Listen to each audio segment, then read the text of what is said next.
There is only good when there is evil. And oftentimes, that evil is ugly and disoriented, even frightening to look at. Fans of the Harry Potter franchise will agree that the Dark Lord Voldemort fits that description perfectly, haunting children's nightmares since they first saw him on the back of Professor Quirrell's head in Harry Potter and the Sorcerer's Stone. It took another 3 movies, books for you-know-who to take the form of a full body, and he was arguably even more terrifying as he stood tall over Harry and his spell-casting comrades. His ghoulish presence grew ever more powerful when the legend, that was once just part of a tale of darker times, was reborn in the physical form with reptile-like features. But Voldemort wasn't always the pale-skinned, serpent-faced villain that viewers came to fear for so long. At one point, Voldemort looked like just any other wizard, and even particularly handsome as well. So, what happened? How did an exceptionally intelligent, good-looking student at Hogwarts become such a force of evil to the point that he even looked the part by the end of the Harry Potter saga? Turns out, dabbling in the dark arts does quite the number on one's physique. He who must not be named was born Tom Marvolo Riddle, a half-blood. His father, Tom Riddle Sr., a muggle, and Merope Gaunt, his witch mother. According to the stories of his childhood, Merope was particularly unattractive due to generations of inbreeding, giving her a rather heavy face and a lazy eye. But Tom Sr. was known around town as being a dark-haired heartthrob with whom Merope desperately wanted to be with in the hopes that their child would grow to be as beautiful as his father. With the help of some spells and potions, Merope tricked Tom Sr. into conceiving a child together. But once he fell out of the trance, he abandoned the witch and left her alone to raise the future leader of the Death Eaters. But Merope's motherhood was short-lived as she died not long after giving birth to little Tom.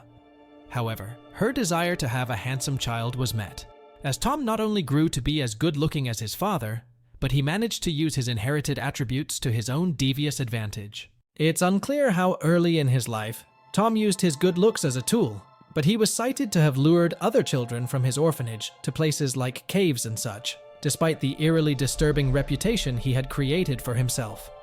It can be so that Tom's natural attractiveness, even as a young boy, helped give him a trustworthy face that encouraged other children to approach him without any suspicion. But it wasn't until he grew older, and his evil goals became clearer, that Tom decided that the only blessing he received from his muggle father was how he looked. As Tom became more and more fascinated with the dark arts, he began fiddling with the concept of immortality. He would read up and practice dark magic in private before acquiring his own followers who wished to do the same. By the time he was graduated from Hogwarts, he asked Albus Dumbledore if he could be the school's defense against the dark arts professor, to which Dumbledore denied, having had growing suspicions of his evil desires since the day het him in the orphanage so many years prior.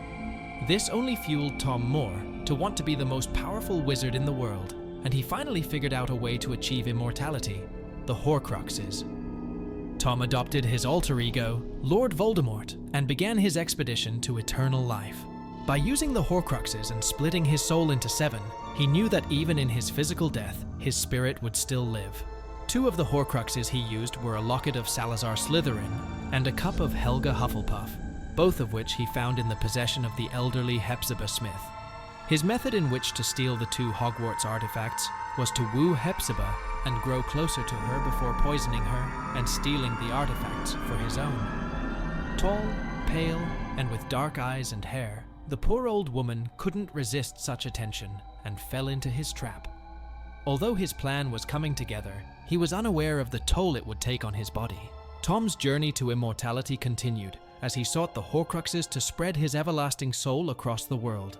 As a result, his soul was continually breaking, but so was the body that it once inhabited.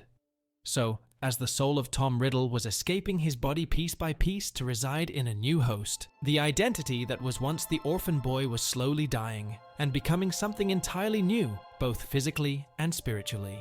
Tom's eyes became permanently bloodshot, and his skin grew paler with every murder he committed, and with every Horcrux he used. By the time he obtained 6 Horcruxes, he was no longer recognizable as Tom Riddle. Rather, he had become the Dark Lord Voldemort entirely, through and through.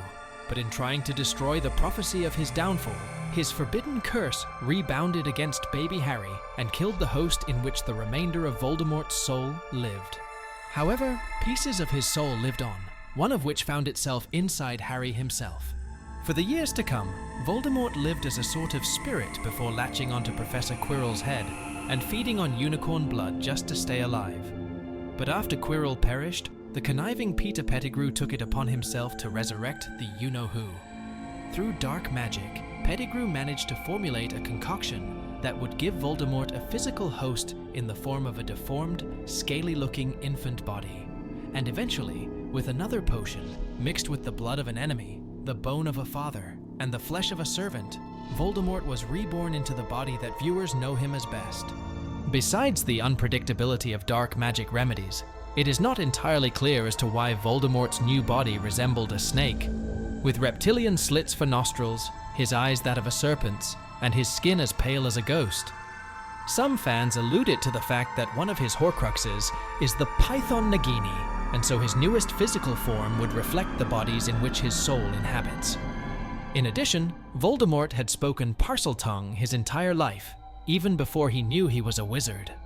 On his mother's side, Voldemort was also a descendant of Salazar Slytherin, so snakes have always been a companion to the Dark Lord. Throughout the stories of Harry Potter, Voldemort's acts of terrorism and black magic, the many times his soul was broken, and the methods he chose to resurrect, caused his appearance to change drastically as a direct result of what was happening inside him. Don't forget to like the video and subscribe to our channel for more content like this.